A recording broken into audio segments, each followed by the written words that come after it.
අයිබෝන් සුන්දර හදවත් හැමෝටම ආදරේ අහස තරම් කියන ගමන් ඉතින් අද නිවාඩු දවසේ ඇවිදින ගමන් ඔයාලට පොඩි කතාවක් කියන්නයි හදන්නේ.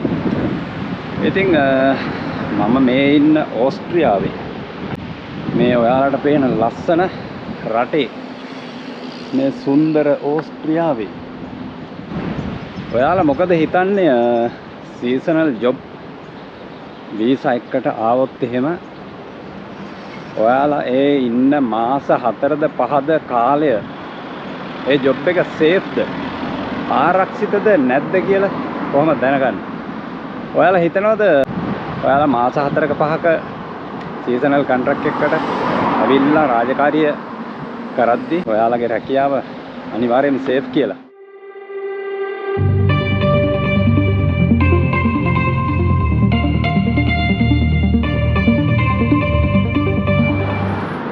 එහෙම හිතන්න එපා. වරදින්න පුළුවන්, අන්සේෆ් වෙන්න පුළුවන්, අනාරක්ෂිත වෙන්න පුළුවන්. ඉතින් අන්න ඒ වගේ පොඩි වැදගත් විස්තරයක් අරගෙන තමයි අද ඔයාලා වෙනුවෙන් ફોකස් විච්චයන් මේ පාරේ ඇවිදින ගමන් මේ කතාව ඔයාලට කියන්නේ. ඉතින් මචංලා ඇත්තම කියනවා නම් මට දැනගන්න ලැබුණ කාරණාත් එක්ක තමයි මම මේ විස්තරය ඔයාලට අරගෙන එන්නේ. ඉතින් කොහේරි රටක ඉඳලා මේ ෂෙන්ගන් රටක ඉඳලා ඕස්ට්‍රියාවේ සීසනල් වීසා කොන්ට්‍රැක්ට් එකකට එනවා නම් අනිවාර්යෙන්ම අපි හිතමු එක්සැම්පල් එකක් ගමු රුමේනියා හංගේරියා ඔය පෝලන්ඩ් හරි කොහේ හරි ඉඳලා එන්නේ කියලා. තමන්ගේ TRC එක තියෙනවා නම් TRC එකේ අවුරුදු 1කමාරක්වත් තියෙද්දි අනිවාර්යෙන්ම මෙහි සීසනල් කොන්ට්‍රැක්ට් එකකට එනවා නම් එන්න. මොකද සමහර තැන් තියෙනවා වරදින තැන්. ඒ මොකද මාසයක් දෙකක් වැඩ කරනකොට ඇවිල්ලා තමන්ගේ ජොබ් එක අහිමි වෙන්න තියෙන ඉඩ ප්‍රස්තාව වැඩි. හොඳම සුපිරි වැඩකාරයෝ ඉන්නවනම් අනිවාර්යෙන්ම ජොබ් එක රැඳිලා තියෙනවා. මොකද සමහර වෙලාවට නොහිතන විදියට ආයතනයේ ප්‍රොඩක්ෂන් නැත්තම් අපි හිතමු කම්පැනි එක නම් ප්‍රොඩක්ෂන් යන්නේ නැහැ, ඕඩර්ස් එන්නේ නැහැ. ඒ වගේ වුණාම එහෙම ඇන හිටිද්දි අනිවාර්යෙන්ම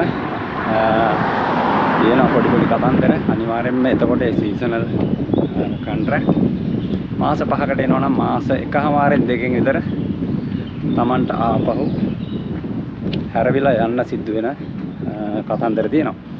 ඒ වගේම තමයි හොටෙල් ෆීල්ඩ් එකේ. හොටෙල් ෆීල්ඩ් එකේ ඉන්න සහෝදරයන්ටත් මේක දැනගන්න ඕන අනිවාර්යෙන්ම. හොටෙල් එකකට ආපුවම ලොකුද පොඩිද හොටෙල් එක අපිට අදාළ නැහැ. අපේ රැකියාවට අපි එනවා නම් ආවට පස්සේ හොටෙල් එකේ ගෙස්ලා අඩු වෙනවා. හිතපු නැති විදියට ගෙස් කවුන්ට් එක දවස ගානේ අඩු වෙනවා නම් ඒක වැඩි වෙන්නේ නැතුව එතකොට අනිවාර්යෙන්ම ස්ටාෆ් කීප දෙනෙකුට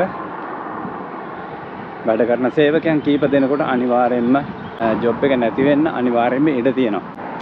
ඉතින් දහසක් බලාපොරොත්තු තියාගෙන එන ඔයාලට අනිවාර්යෙන්ම කොහෙ ගියත් හොඳ එක්ස්පීරියන්ස් එකක් අරගෙන ඒ යන තැනට යන්න. නැත්තම් මේක ඕස්ට්‍රියාව විතරක් නෙවෙයි ඕනම තැනක ඕනම රටක වෙන්න පුළුවන් කාරණාවක්. මම මේ විශේෂයෙන්ම ඕස්ට්‍රියාව ගැන කිව්වේ. ඉතින් මේ සුන්දර ලස්සන රටේ මිනිස්සු එන්න ආසයිනේ. ඉතින් කට්ටිය එන්න ආස නිසා මම හිතුවා අද මේ විස්තරය ඔයාලා වෙනුවෙන් දෙන්න ඕන කියලා. අඳුරන කෙනෙක්ගේ මාර්ගයෙන් ලැබුණ තොරතුරක් එක්ක තමයි එයා දන්න කියන තැන්වල හොටෙල් වල බිස්නස් අඩුයි කියලා සීසනල් වීසා වලට ආපු අය හස් කරලා යවලා තියෙනවා. මාස 1කමාරක් විතර වැඩ කරාට පස්සේ එතකොට මාස 5කට හරි 4කට හරි එනවනම් තව මාස 2කමාරක් 3කමාරක් විතර එහෙම ඉතිරි. මේ යුරෝපේ කොහේ රටක ඉඳලා එන මිනිස්සෙක් නම් අදාළ නැහැ. ඇත්තටම මම ඒකයි කිව්වේ ID එක තියෙනවා නම් එයාට ආපහු ඒ රටට හරි ආපහු රටට හරි නැත්නම් මේ කොහේ රටකට යන්න පුළුවන්කම තියෙනවා. ඉතින් මම ඔයාලට කිව්වේ අවුරුදු එකමාරක්වත් තියෙනවා නම් TRC එක මෙහෙට ඇප්ලයි කරලා එන්න කියලා. මොකද ප්‍රධාන හේතුවක් නිසා අපි හිතුව මාස 6ක් විතර තමයි වැලිඩ් තියෙන්නේ කියලා. ඒ මාස 6ක් විතරක් තියෙනකොට ඔයාලා මෙහෙට ආවොත් එහෙම අපි හිතමු එහෙ ඇවිල්ලා ඉවරලා ඔයාලට තියෙන්නේ මාස 5ක් හරි 6ක් වගේ කාලයක් කියලා.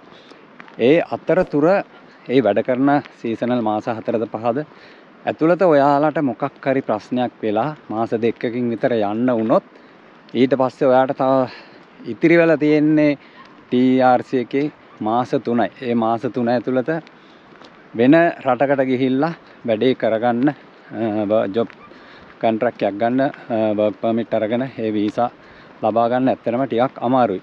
අඩුම ගානේ මාස 5ක් 6ක්වත් තියෙන්න ඕන. අන්න ඒ නිසා තමයි මම ඔයාලට කිව්වේ මෙහෙට සීසනල් කොන්ට්‍රැක්ට් එකකට එනවා නම් අඩුම ගානේ TRC එකේ අවුරුදු එකමාරකවත් කාල පරාසය තියාගෙන මෙහෙට එන්න. අන්න එතකොට ඔයාලට කිසි ප්‍රශ්නයක් වෙන්නේ නැහැ.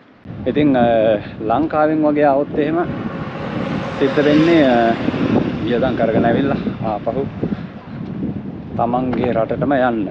ඉතින් මේ විස්තර කියන්න ඕනේ මේක බහුලව සිද්ධ වෙන දෙයක් නෙවෙයි. හරිම විරල විදියට සිද්ධ වෙන දෙයක්. ඒ හින්දා මේක